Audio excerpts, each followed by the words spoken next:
ஸ்ரீமதே ராமானுஜாய நமஹ. ஜய ஜய ஸ்ரீ சுதர்சன, ஜய ஜய ஸ்ரீ சுதர்சன.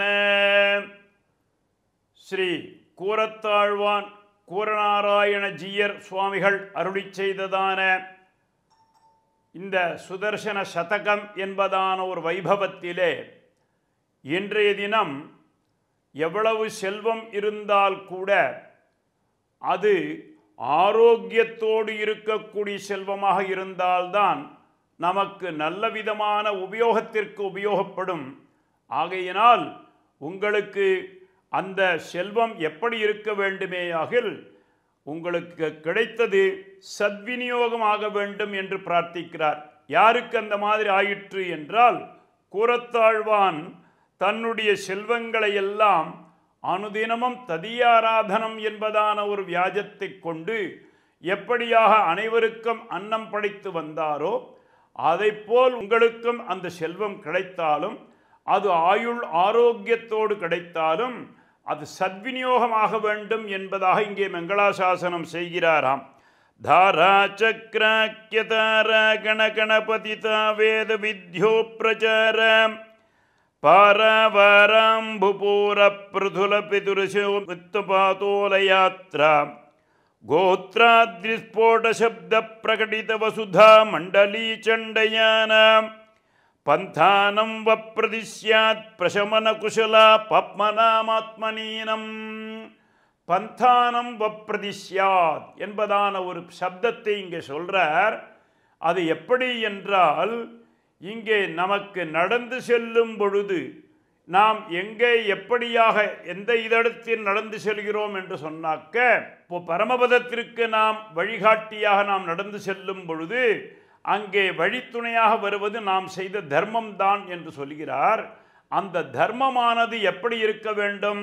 நம்முடைய உழைப்பினால் கிடைத்த செல்வத்தை நாம் அதை சத்விநியோகம் செய்தோமேயாகில் நல்ல விதமான வழி கிடைக்கும் என்று சொல்றார். பந்தானம் வப்ரதிஸ்யாத், நல்ல விதமான வழிகாட்டியாக இருக்கும் என்று சொல்கிறார். நல்வழிகாட்டி என்பது என்ன என்று கேட்டாக்க, ஆரோக்கியமாக இருந்து செல்வம் பெற்று, என கேட்டால் செல்வத்தை வச்சுண்டு இவன் கார்த்தாலேருந்து நித்தியம் தினமும் இவன் போய் ஆஸ்பத்திரியில் கொண்டு போய் பணம் கொடுத்துட்டு இருந்தான்னு சொன்னாக்க அது செல்வம் நல்ல வித செல்வம் இல்லையா? அப்போ ஆரோக்கியத்துடன் கூடியதானதும் நீண்ட ஆயுளுடன் கூடியதாகவும் இருந்தவர் சாட்சாத் கூரத்தாழ்வான். ஆகையினால இந்த சப்தத்தை எடுக்கும் பொழுதே யாருக்கு சொல்றார் என்று கேட்டாக்க, கூரத்தாழ்வானை போல் சத்விநியோகம் செய்ய வேண்டும். ஏன்னா அவளுடைய வம்ச பாரம்பரியமே ததியாராதனத்தை பெற்றுத்தான் வந்தார். கடைசியில தான் அவர் எம்பெருமானாரோடு சேர்ந்து இருக்கும் பொழுது அங்கே திருவரங்கத்திற்கு வந்தார் என்பதான சரித்திரம் பார்க்கப்படுகிறது. அப்போ அந்த செல்வம் கிடைத்தாலும் அதை சத்விநியோகம் செய்து பந்தானம் வப்ரதிஸ்யாத் என்று இந்த ஸ்லோகத்தை அனுபவிப்பவர்களுக்கு எம்பெருமானுடைய பரிபூர்ணமான கிருபையோடு கூட ஆயுள் ஆரோக்கியமும் கிடைத்து நற்செல்வம் கிடைக்கும் என்று சொல்கிறார்.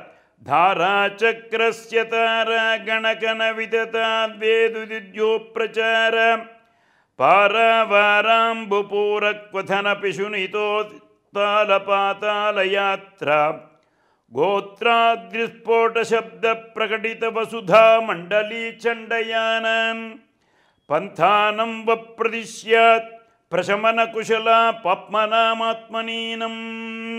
அந்த செல்வமும் சத்விஷயமாக நமக்கு கிடைத்திருக்க வேண்டும், அதையும் சத்விநியோகம் செய்ய வேண்டும் என்று இந்த சுதர்சன பகவானுடைய நேமியானது உங்களுக்கு அந்த தனத்தையும் கொடுத்து, அதை நல்ல புத்தியையும் கொடுத்து, அதை நற்காரியங்களுக்கு உபயோகப்படுத்தும்படியாக உங்களை செய்யட்டும் என்று இங்கே மங்களாசாசனம் செய்கிறார். தாராகண இவ யோகனாகா என்று சொல்கிறார்.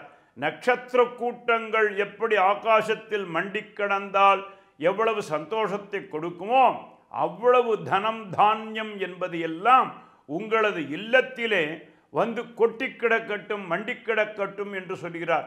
அவ்வளவு பெரியதான ஆர்த்தியுடன் கூடதாக இந்த சுதர்சன பகவானை பிரார்த்தித்து, அவர் தனக்காக பிரார்த்திக்கவில்லையாம், நாமெல்லாம் நன்றாக இருக்க வேண்டும், பின்வருபவர்கள் நன்றாக இருக்க வேண்டும் என்று சுதர்சன பகவானிடம் பிரார்த்திக்க அவரும் தன்னுடைய 4 கரங்களாலேயும் 8 கரங்களாலேயும் 16 கரங்களாலேயும் 32 கரங்களாலேயும் கூட இங்கே அனுகிரகித்து நம்மையெல்லாம் நல்வாழ்வுபடுத்துவார் என்று இங்கே குரநாராயணஜீயர் மங்களாசாசனம் செய்கிறார். நாமும் அந்த சுதர்சன பகவானை பிரார்த்தித்து நல்வாழ்வு பெறுவோமாக. மேலும் இது போன்ற சிறப்பான நிகழ்ச்சிகளை காண இப்போவே லைக் பண்ணுங்க, ஷேர் பண்ணுங்க, மறக்காம சப்ஸ்கிரைப் பண்ணுங்க.